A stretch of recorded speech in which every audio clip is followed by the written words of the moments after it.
American diplomatic strength has made our relationships with our Gulf partners the closest that they have ever been.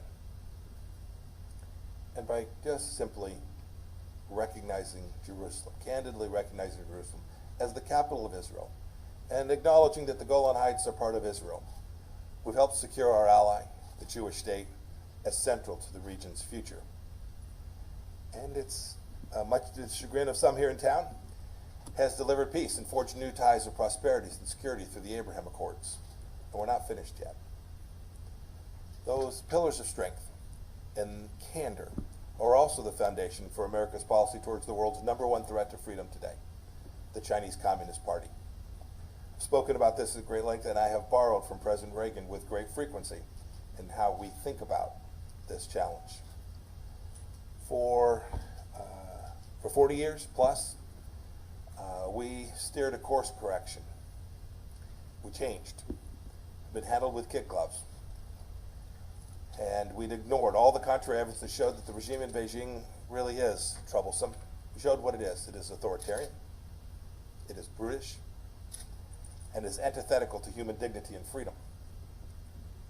And we've stated clearly and consistently that the United States-China relations will not be dictated by exceptions carved out by the party, but by the simple and powerful standards expected of any nation with aspirations to play a role on the global stage. That means what we've told our counterparts in China: accountability, transparency, reciprocity from Beijing. This is exactly what President Reagan demanded from Moscow. And it also means no more illegal claims in the South China Sea, no more coercion and co-optation of American businesses, no more consulates used as dens of spies, no more stealing of intellectual property, and no more ignoring fundamental human rights violations. And the party's atrocities in Xinjiang, Tibet, and elsewhere will not be tolerated. This challenge requires not only diplomatic effort, but military strength to keep the peace. So this administration has made historic investments to enhance our armed forces and to focus their efforts and bolster our primacy in the region. I've been the Secretary of State now for coming on 30 months. Travel the world talking to our friends and partners about the CCP's nature and its intentions. I've told them that the West is winning. I've reminded them that we will prevail.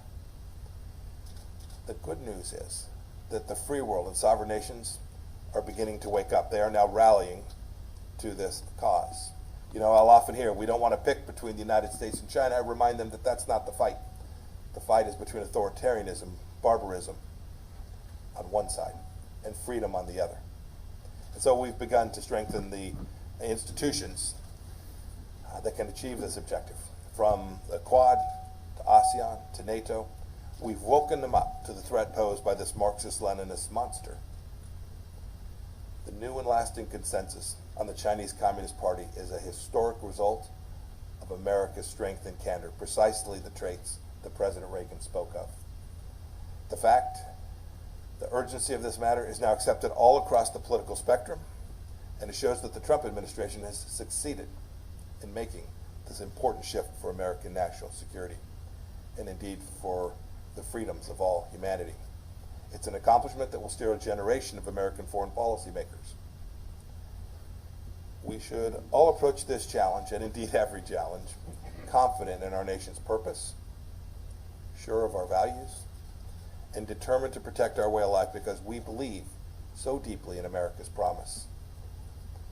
And just like President Reagan, we have every reason to be optimistic. America itself is a continent-wide reminder that freedom is the superior alternative to tyranny. If our policies aren't grounded in a love of America, in the knowledge that though we're flawed like every other country, that we are indeed an exceptional nation, our founding principles are unique, and our future promise is also special, then if we get that wrong, our nation will suffer. But if we get it right, our friends and allies will see America leading. And we will all emerge stronger, freer, and more confident, and we will face the China challenge. President Reagan knew this. Appeasement and blind engagement makes us weak. Beijing, Tehran, and other tyrannical regimes take advantage of weakness. We cannot afford to return to the days when America sacrificed its natural leadership to morally pliant multilateral institutions that in fact erode American sovereignty.